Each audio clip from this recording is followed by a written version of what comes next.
देश की राजनीति में एक बार फिर शतरंज की बिसात बिछ चुकी है। 16 मार्च को 10 राज्यों की 37 राज्यसभा सीटों पर चुनाव होने जा रहे हैं, लेकिन सवाल सिर्फ चुनाव का नहीं है। सवाल है सत्ता के संतुलन का, सवाल है दिल्ली की ताकत का, सवाल है कौन बढ़ेगा और कौन सिमटेगा।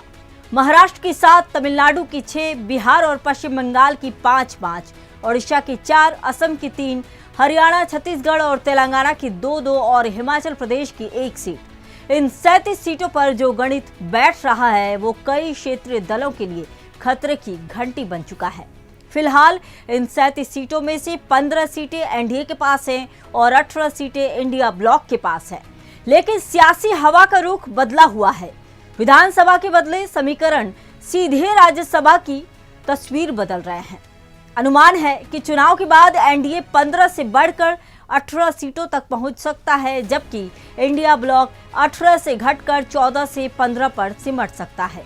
सबसे दिलचस्प और सियासी तौर पर विस्फोटक स्थिति बिहार में है। 5 सीटों पर चुनाव है। विधानसभा में एनडीए के पास 202 विधायक हैं, जबकि महागठबंधन के पास 35 और 7 अन्य विधायक हैं। राज्यसभा की 1 सीट जीतने के लिए 41 वोट चाहिए, यानी कि एनडीए 4 सीटें आसानी से जीत सकता है। 5वीं सीट के लिए उसे सिर्फ 3 अतिरिक्त वोट चाहिए होंगे। वहीं दूसरी ओर आरजेडी, कांग्रेस और लेफ्ट मिलकर भी 35 के आंकड़े पर हैं। 1 सीट जीतने के लिए उन्हें 6 अतिरिक्त विधायकों की जरूरत पड़ेगी।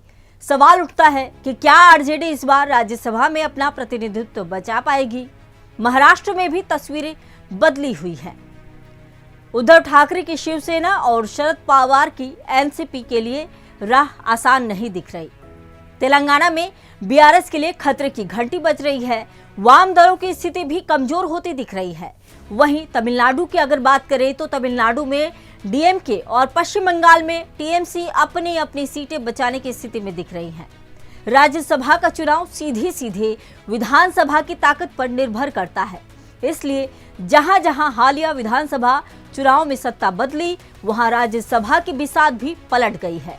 ओडिशा, तेलंगाना, महाराष्ट्र और बिहार, इन राज्यों में बदले समीकरणों का असर साफ दिख रहा है।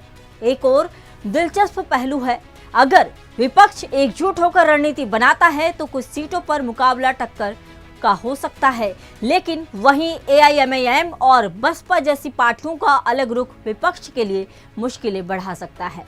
बिहार में एआईएमआईएम उम्मीदवार उतारने का संकेत दे रही है। ऐसे में विपक्षी वोटों का बंटवारा सीधे आरजेडी को नुकसान पहुंचा सकता है।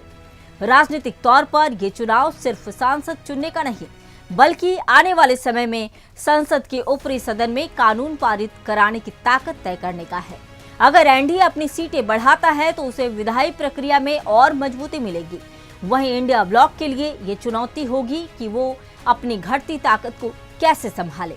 तो सवाल यही है, क्या ये चुनाव क्षेत्रीय दलों के सिकुड़ने की शुरुआत है? क्या राष्ट्रीय दल फिर से राज्यसभा में मजबूत पकड़ बनाने जा रहे हैं? और क्या बिहार से लेकर महाराष्ट्र तक कई पुराने चेहरे इस बार सदन के बाहर रह जाएंगे? 16 मार्च का दिन सिर्फ आंकड़ों का नहीं होगा, ये दिन तय करेगा कि दिल्ली की राजनीति में किसकी आवाज बुलंद होगी और किसकी सीट खाली। फिलहाल शतरंज की चालें चली जा रही हैं, विधायकों की गिनती हो रही है, रणनीतियां बन रही हैं और हर दल अपने अपने गणित को अंतिम रूप देने में जुटा हुआ है।